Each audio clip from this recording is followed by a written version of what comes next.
I developed a drug addiction in my teens. It tore me apart for a long time, but it was nothing compared to the events that sparked it. I know. See, we've all struggled. Get over it. That's what my dad would say. Son of a bitch. My mom would probably feign empathy and then fuck it up by trying a little too hard, and then she'd drink herself to sleep. This isn't a story about my dad or my mom, though. This isn't really even a story about my addictions.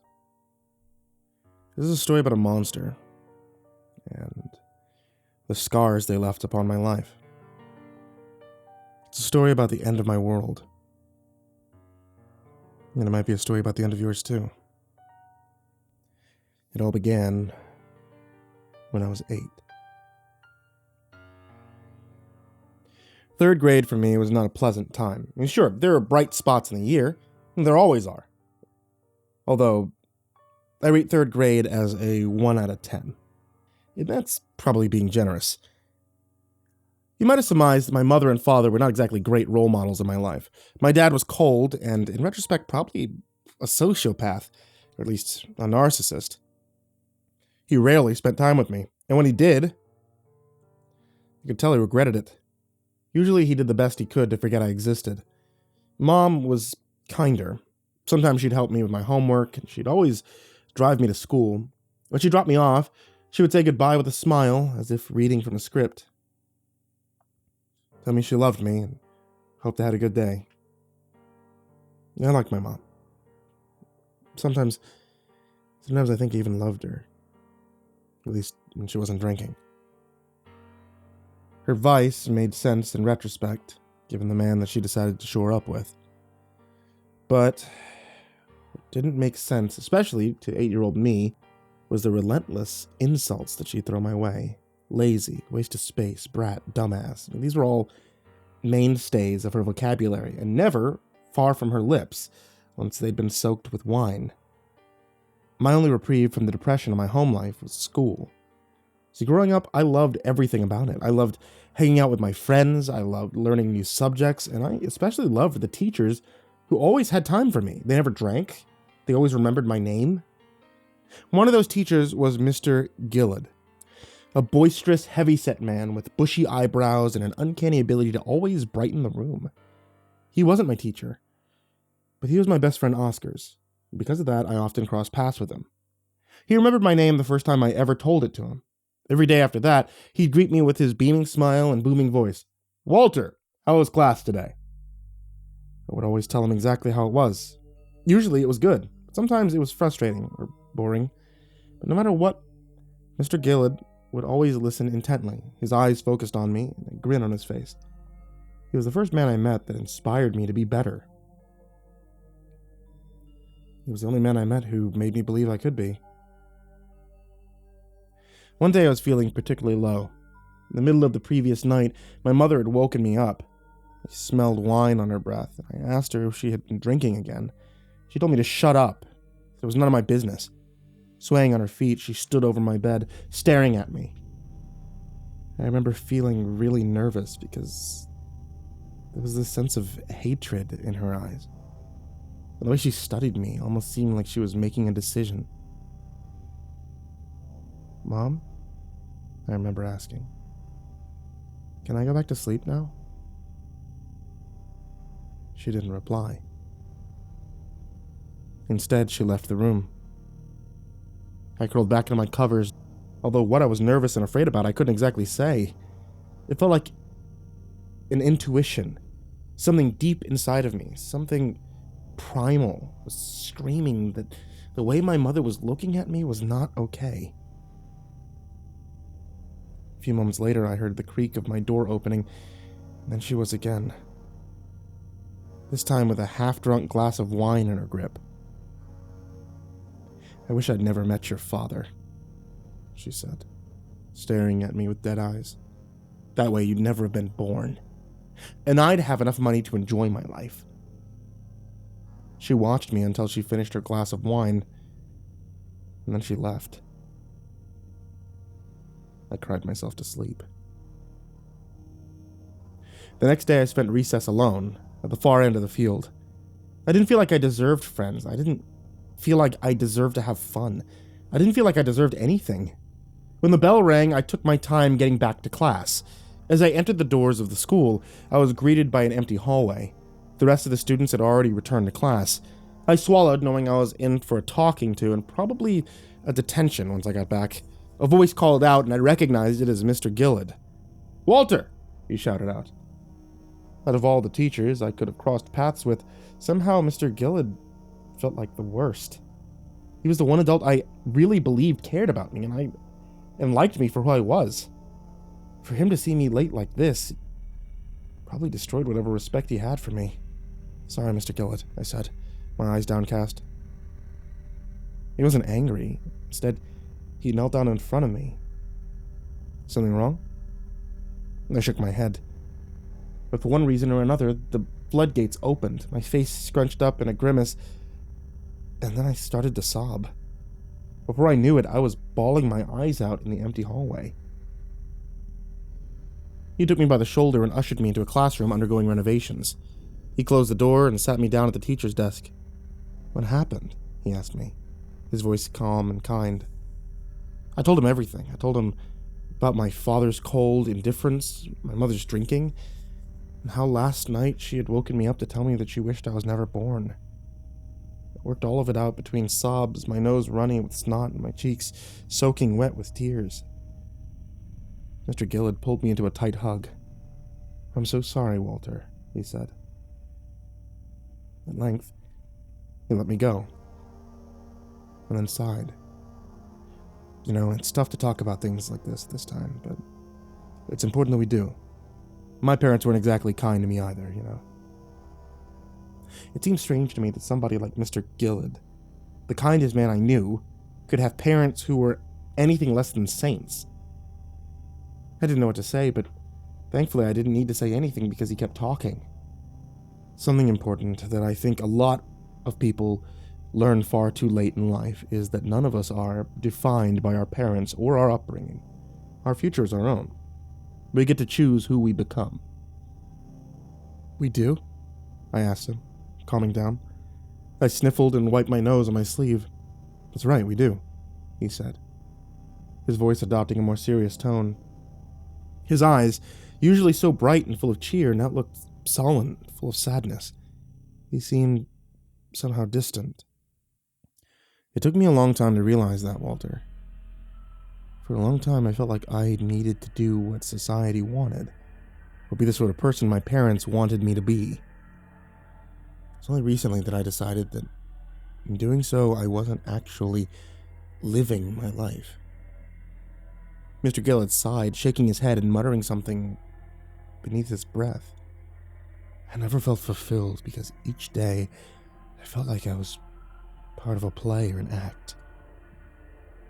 I felt like I was fighting tooth and nail against my instincts, and it was only making me more desperate to see them through. He bit his lip. I was never happy. It was a heavy conversation to have with an 8-year-old. And while a lot of its nuances went over my head, I decided I got the gist of what he meant. So no matter what anybody says, even my mom and dad, I should just keep being me.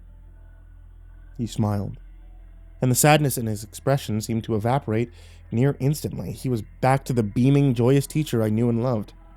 "Something like that," he said, ruffling my hair. "Hey, here's an idea. Why don't you just join Oscar and the rest of my class tomorrow? We're going to be doing a trivia competition in the morning. Oscar tells me that you're one of the smartest kids in the grade, and it would be a shame if you missed out." I grinned, sniffling. "I don't know if Mrs. Applefig would allow it.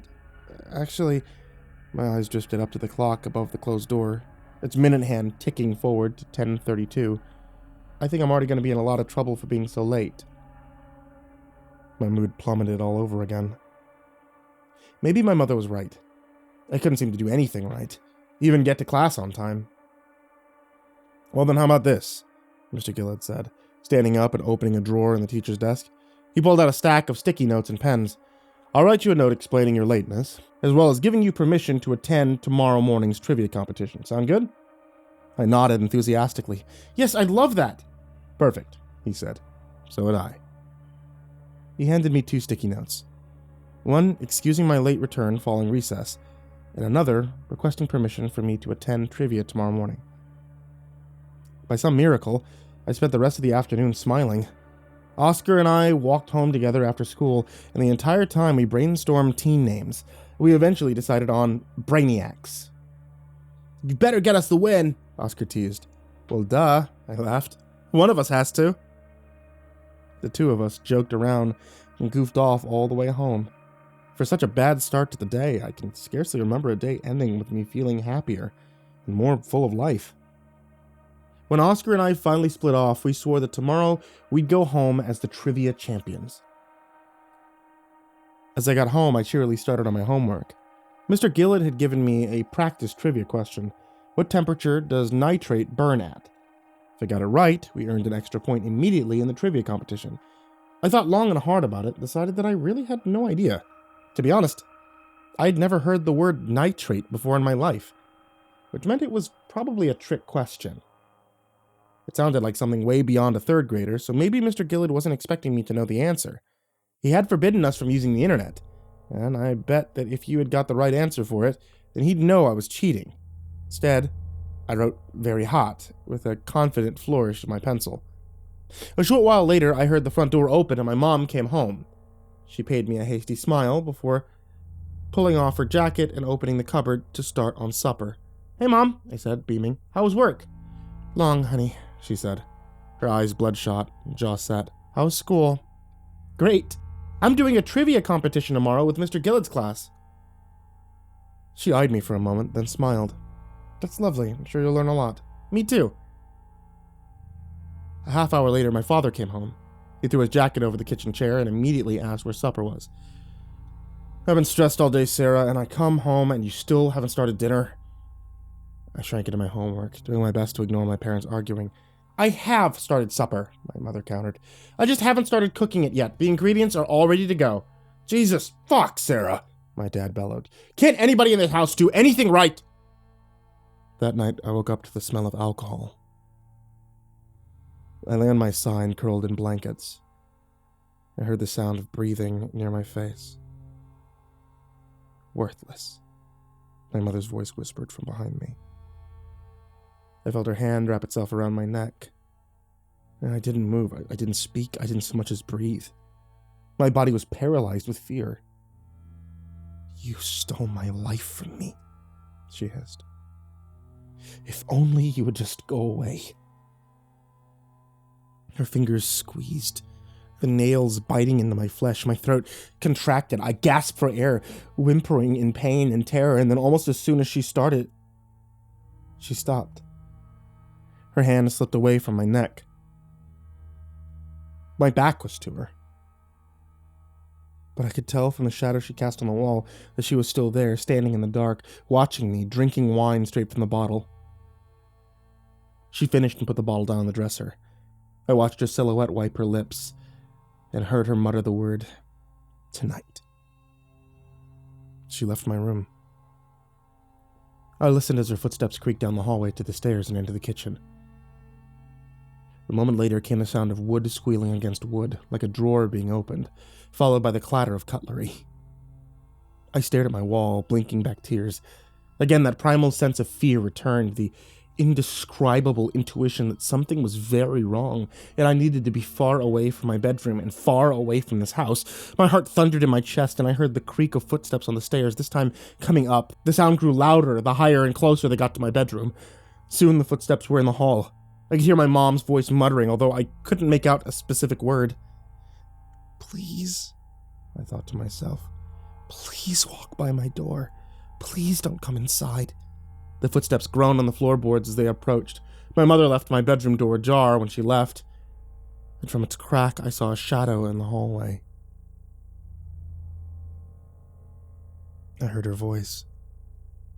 "Threw my career away for this. Threw away my entire life, and all so that you could take my money, take my time, destroy my marriage."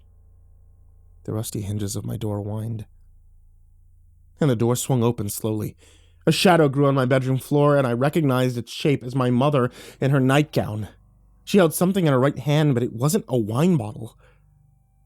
It was a knife. I curled into a ball, every part of me screaming to do something, to run, to call for help, to throw something at her. My instincts told me I was gonna die. Instead, I lay there as still as a board, too paralyzed by fear to speak or move. Who would I call out to? My father. He didn't care about me. How was I supposed to run? My mother was blocking the doorway. What was I supposed to throw at her? The only thing I had nearby was my lamp, and I knew that it wouldn't hurt her enough to stop her from hurting me. She walked towards my bed, standing beside it. Knife in hand, I stared at her, hyperventilating with panic. She looked back into my eyes. She kept moving her lips, muttering words, but not loud enough for me to hear. Her face was painted with revulsion and hatred, and every so often she would lift the knife up and threaten it, stabbing it down towards me. And then she turned on her heel and left my room, closing the door behind her. I lay there, sat up in bed, my body too awash with adrenaline to even dream of sleeping or thinking or doing anything. I just waited, wired and awake. I waited for her to come back and kill me.